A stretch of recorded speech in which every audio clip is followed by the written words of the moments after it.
आज हम चर्चा करेंगे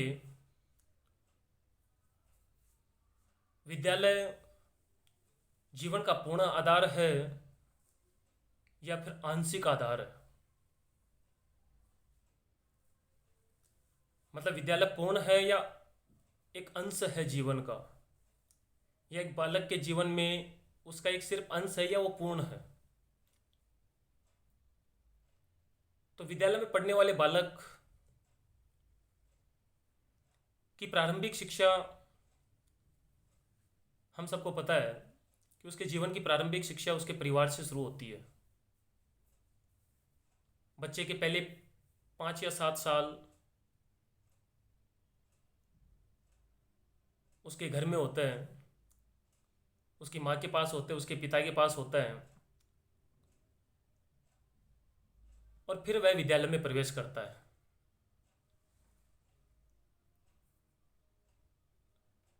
तो उसकी जो कोमलता है, उसका थोड़ा परिपक्व में जाने का स्थान परिवार भी रखता है। तभी तो कहते हैं ना कि बालक की प्रथम पाठशाला उसका परिवार होती है, और बालक की प्रथम शिक्षक उसकी माँ होती है। तो आज हम जिस विषय के ऊपर चर्चा कर रहे हैं वो यही है कि विद्यालय जीवन का आधार आंशिक है या पूर्ण है।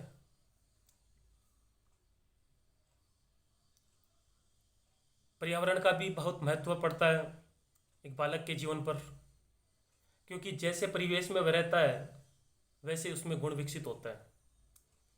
जैसे एक कंप्यूटर बनाने वाली फैक्ट्री में यदि कोई वर्कर काम करता है और उसका परिवार भी उसके साथ रहता है, तो एक पिता अपने बच्चे को रोजाना ले जाता है, तो उसको ज़्यादा भी नहीं तो वहाँ के जो भी उपकरण है उनका थोड़ा थोड़ा ध्यान होना शुरू हो जाएगा। अब उसने किसी विद्यालय से जाकर शिक्षा नहीं ली है, बल्कि वहाँ पर ही उसने प्रैक्टिकल उन चीज़ों को देखा है, और वो देखने के बाद उसको पता चल जाता है कि ये चीज़ें ऐसे काम करती है।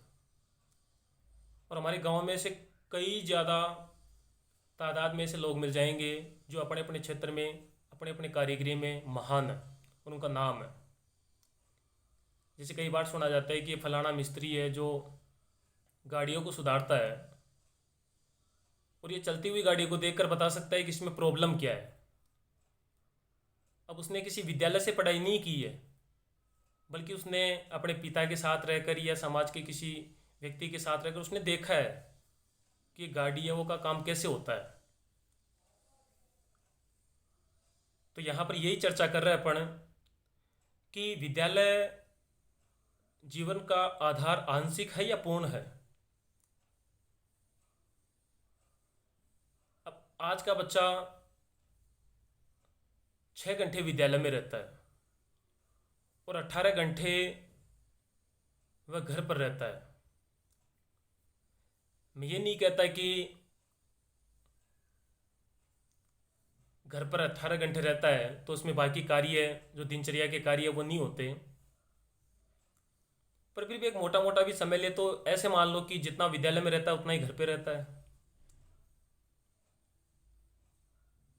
और विद्यालय में अपने 6-7 टीचरों या 10 टीचरों, 20 टीचरों, 50 टीचरों से, या फिर बच्चों को जोड़े तो अपन 200-300 से वह कनेक्ट में आता है, वहाँ से जुड़ता है वो। परंतु वो जो आधा समय बिताता है परिवार के साथ, समाज के साथ, सोशल मीडिया है, टेलीविज़न है, मोबाइल फ़ोन, तो जितना प्रभाव उसका विद्यालय का उस पर पड़ता है, शायद मेरा मानना है कि उतना तो कम से कम पड़ता ही होगा, बल्कि ज़्यादा ही पड़ता है। पर अपन इतना समझ सकते हैं कि उतना तो पड़ता ही होगा। अब हम यहाँ पर जो चर्चा करें कि विद्यालय जीवन का आधार आंशिक है या पूर्ण है। अब यहाँ पर परिवार का महत्व भी देखा जाता है, समाज का भी देखा जाता है, पर्यावरण का भी देखा जाता है, बच्चा किन कामों में लगा हुआ है। जैसे एक छोटा सा उदाहरण है कि बच्चा यदि घर में गाने गाता हुआ मिल जाता है या डांस करता हुआ मिल जाता है, तो तो हम सब उसको कहते हैं कि क्या है, पढ़ाई करो, ये कोई कार्य नहीं है तेरा का। और जब हम टेलीविज़न में एक परिवार के साथ एक छोटे से बच्चे को गाते हुए देखते हैं, तो वहाँ पर अपने मुंह से ये निकलता है कि ये देख तेरी उम्र का बच्चा है, टेलीविज़न पर आ रहा है। भाई बच्चा जब घर में गा रहा था या उसका शौक था उसको पूरा कर रहा था, तब तो आपको एलर्जी थी उससे कि नहीं, पढ़ाई करो। अब जब वो पढ़ाई करने लग गया तो उसको ये ताने दिए जा रहे हैं कि ये देख कितना सा बच्चा ये कर लिया इसने। ऐसे ही दूसरी चीज़ों को, खेलों के ऊपर बच्चा खेलने के लिए जाता है तो हमारे द्वारा ये कहा जाता है कि खेलना नहीं चाहिए, खेलने वाले सही नहीं होते, पढ़ाई करने वाले आगे जाता है, देश का नाम रोशन करता है। तो यदि हम ऐसा उनको कहते हैं, फिर यदि एक छोटा 16 साल का बच्चा यदि क्रिकेट में इंडिया की तरफ से खेल रहा है, या फिर कोई बॉक्सिंग में कोई खिलाड़ी जा रहा है, या फिर कोई कुश्ती में खिलाड़ी जा रहा है, तो फिर हम उसके ऊपर ताने कसते हैं कि ये देख तेरी उम्र का बच्चा है, इंडिया का नाम रोशन किया है इसने खेल में। जबकि वो खेलने के लिए जाता था तो हम उसको जाने नहीं देते थे। तो कहने का मतलब ये है कि विद्यालय पूर्ण है या आंशिक है, क्योंकि सब कुछ ऐसा, सब लोगों का तो नहीं, पर कुछ लोगों का ऐसा मानना है कि विद्यालय ही बच्चे को बना सकता है, बिगाड़ सकता है। जबकि विद्यालय के हाथ में यदि होता तो फिर कुछ बच्चे कम और कुछ बच्चे ज़्यादा क्यों फिर। अब आपका ये होगा कि कुछ बच्चे कमज़ोर होते हैं और कुछ बच्चे होशियार होते हैं, ये भी सही है। पर फिर भी एक विद्यालय का जो स्थान होता है वो पूर्ण होता है कि आंशिक होता है, चर्चा इसके ऊपर है, ना कि इसके ऊपर कि कौन बच्चा कमज़ोर होता है, कौन बच्चा होशियार होता है।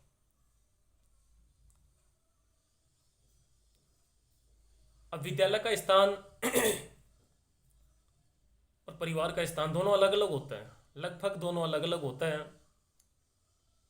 और हर बच्चा अपने विचार लेकर पैदा होता है, आप उसको विचारों में बांध नहीं सकते हो। कहते हैं ना कि नेचर नेवर चेंज, प्रकृति कभी नहीं बदलती है। हाँ, कुछ समय के लिए उसको परिवर्तित किया जा सकता है, बाकी नेचर जो प्रकृति है उसकी स्वभाव जो है उसमें आ ही जाएगा वो। ये नेचर जो चेंज होता है ये परिवार में होता है, ना कि विद्यालय में। क्योंकि विद्यालय तक तो बच्चा तब पहुंचेगा जब उसकी आयु 6-7 वर्ष हो जाएगी। जो कोमलता है, जो एक जड़ कह सकते हैं, जिसको नींव कह सकते हैं, वो तो परिवार से डली, वहां पर परिवार के लोगों के गुण विकसित हुए उसमें। अब ये सब कुछ थोप देना कि विद्यालय की गलती है या शिक्षक की गलती है, अब यहाँ पर जिसे उदाहरण के रूप में भगवान श्री राम ने वशिष्ठ से शिक्षा प्राप्त की, गुरु वशिष्ठ से शिक्षा प्राप्त की, तो उसमें गुरु वशिष्ठ का ज्ञान प्रतिफल हुआ, लोगों ने जाना भी। जो भी, चाहे से धनुष चलाना देख ले, पराक्रम देख ले, वीरता देख ले, त्याग दान, चलो सब कुछ मान लेते कि गुरु वशिष्ठ के कारण उनमें प्रतिफल हुआ, विश्वामित्र जी के कारण प्रतिफल हुआ। परंतु फिर भी अंततः है उनमें जो गुण दिखाई देते हैं वो राजा दशरथ के दिखाई देते हैं। इसका सबसे बड़ा कारण कहते हैं ना कि रघुपति रीत सदा चली आए, प्राण जाए पर वचन कभी ना जाए। महाराणा प्रताप के विषय में हम सब जानते ही है, उदय सिंह सांगा, बप्पा रावल, ऐसे बड़े नाम हैं जिनका प्रभाव महाराणा प्रताप के ऊपर दिखाई देता है। तो विद्यालय आंशिक है या पूर्ण है,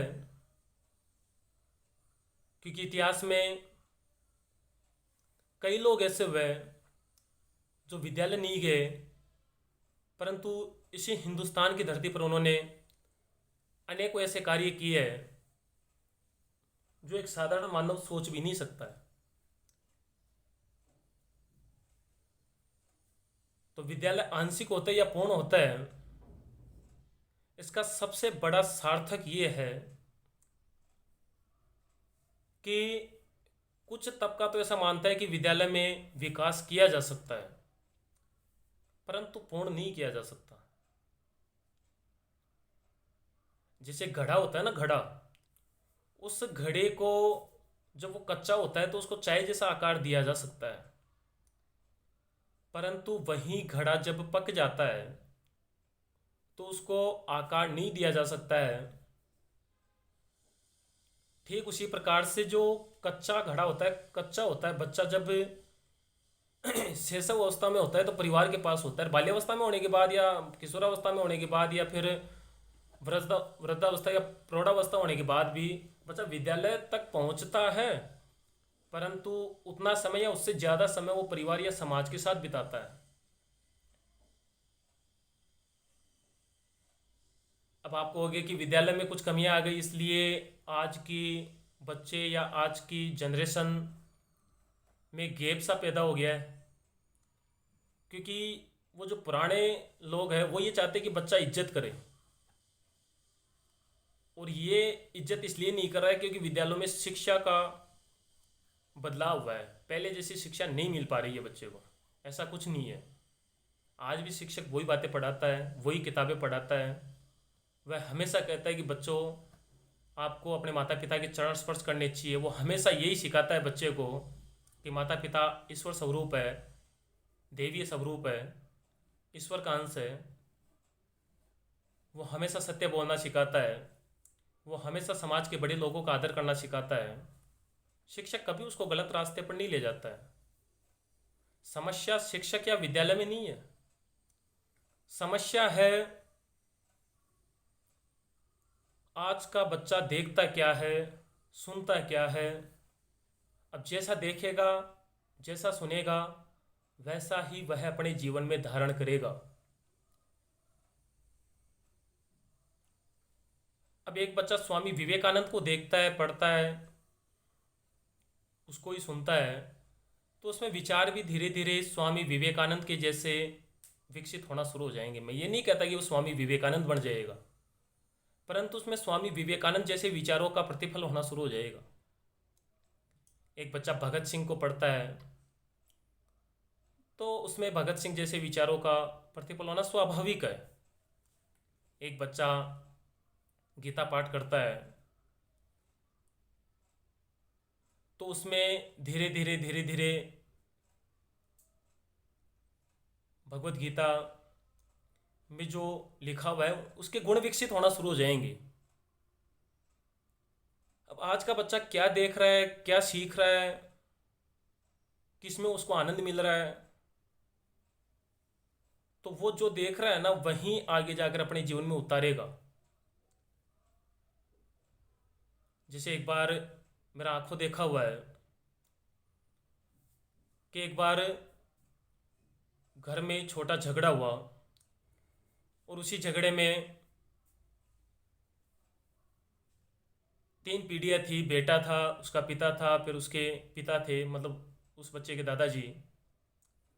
और हुआ यूँ कि उस बच्चे ने अपने दादाजी से झगड़ा किया। झगड़ा क्या किया, उसने अपने दादाजी के ऊपर हाथ भी उठा लिया और पिताजी साइड में बैठे बैठे हंस रहे थे। और क्योंकि उनसे भी थोड़ा मनमुटाव था, पर वहाँ पर एक पिता का दायित्व तो उसने नहीं निभाया, और उसी का कारण रहा कि थोड़े दिन बाद में उसने पिता के ऊपर भी हाथ उठा दिया। संस्कार का पतन या संस्कारों का पतन विद्यालय से नहीं हो रहा है या शिक्षक से नहीं हो रहा है। बच्चा जो देखेगा, जो सुनेगा, जो महसूस करेगा, वही अपने जीवन में धारण करेगा। और वैसे भी पढ़ाई का सही अर्थ तो आज भूलते जा रहे हैं, क्योंकि पढ़ाई का मतलब तो क्लास आगे जाना बिल्कुल नहीं होता था। या आज भी कई विद्वान इससे सहमत होंगे कि पढ़ाई का मतलब तो ये तो कभी नहीं होता था कि एक क्लास पास करे, बल्कि पढ़ाई का मतलब तो ये होता था कि बच्चा ग्रोथ करे, मानसिक रूप से सुदृढ़ बने, अच्छी प्रकार से, भली प्रकार से उसको ज्ञान प्राप्त हो। परंतु आज तो प्रतिशत में बांध दिया गया एक बच्चे को। तभी तो कई बार देखते नहीं कि 65% 70% वाला तो बड़े पद पर आसीन हो जाता है, और 90% वाला बैठा रहता है। मैं ये नहीं कहता कि सारे ही बैठे रहते हैं। इंटेलिजेंट इंटेलिजेंट होता है, उसकी कोई परिभाषा नहीं होती है। परंतु फिर भी इसका सबसे बड़ा कारण ये रहा कि आज हमने विद्यार्थियों को परसेंटेज के ऊपर बांध दिया है, और यही परसेंटेज उसको आगे ले जाएगी या नहीं ले जाएगी। अब एक वाकया तो मेरा खुद का सुना हुआ है कि 10th क्लास में बच्चा मेरिट आता है। 10th क्लास में बच्चा राजस्थान बोर्ड में मेरिट आता है। डिपार्टमेंट चाहे जनरल हो चाहे संस्कृत हो, मैं उसकी बात नहीं करता, बाकी मेरिट आता है वो। और वही बच्चा 12वीं में जाकर फेल हो जाता है। अब इसको क्या मानोगे आप? यदि उसको ज्ञान था तो फिर वो पास क्यों नहीं हुआ? समय का अंतराल कहोगे, समय का अंतराल क्या है? 1 साल की तो बात थी, 11वीं तो थी बीच में। आप कहोगे जो सब्जेक्ट ली शायद उसमें तो जो मेरिट आया है तो उसके लिए तो क्या सब्जेक्ट, एक वीक हो सकती है, पर इतनी वीक थोड़ी ना हो सकती है वो बच्चा फेल ही हो जाए। आप कहोगे रट्टा मारा होगा उसने 10th में, 12th में नहीं मार पाया होगा ठीक से रट्टा। हाँ, इतना कह सकते हैं शायद। कारण ये है कि परसेंटेज चाहिए, वो कैसे बढ़ती है क्यों बढ़ती है उससे मतलब नहीं है, बच्चे को क्या आ रहा है उससे भी मतलब नहीं है। तो हम चर्चा कर रहे थे कि विद्यालय आंशिक है या पूर्ण है। तो ये कुछ चर्चाओं में सम्मिलित हमने जो किया, इससे ये पता लगता है कि विद्यालय जो है ना, वो एक जीवन के अंश के रूप में कार्य करता है, ना कि पूर्ण होता है विद्यालय कभी भी। हाँ, ये कह सकते हैं कि विद्यालय जीवन का आधार होता है, वो भी अंश ही होता है, वो भी पूर्ण कभी नहीं होता है। अब यहाँ पर